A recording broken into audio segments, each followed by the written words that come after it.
नमस्कार प्रणाम। हम खेसारी लाल यादव सबके जितना भी हमके श्रोता हमके प्यार करे वाला बाड़े सबके गोड़ छुके गोड़ लागत नहीं। आज लाइव हम ऐसे नहीं है कि थोड़ा सा कल हमारी तबीयत खराब हो गई, इसलिए लगातार हम कलकत्ता शो कैनी, फिर जाके एगो महोत्सव रहे उत्तराखंड में उजगिया गईनी और लगातार 42 घंटा बाई रोड ही सारा जर्नी भइल। हमारा बड़ा परेशानी हो गई और कल बहुत ज़्यादा तबीयत खराब हो गई। तबीयत खराब में ही फिर गाना भी करे के पड़ल हमके। पूरा रात गाना कहनी, सवेरे 5 बजे तक ले गाना कहनी है। अब के सो के उठनी है तो कहनी कि आज बतिया ली रहो लोग से थोड़ा सा।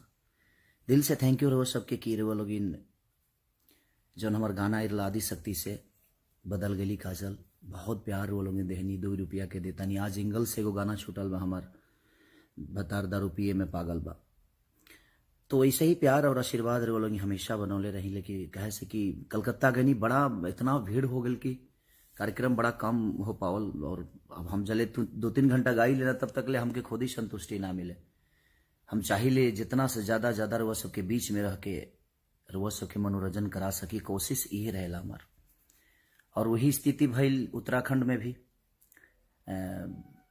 उत्तराखंड हाँ, रायपुर के लगे।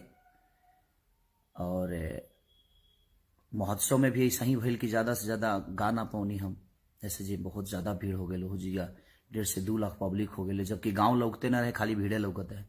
तो ये आप सबके प्यार और आशीर्वाद बा कि खेसारी के लोग इतना मोहब्बत दिले।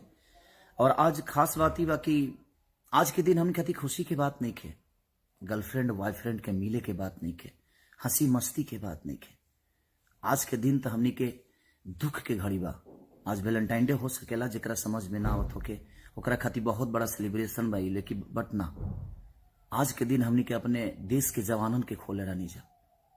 आज ही के दिन पुलवामा हमला भई रहे, जवना में कितना जवान शहीद हो गए, कितना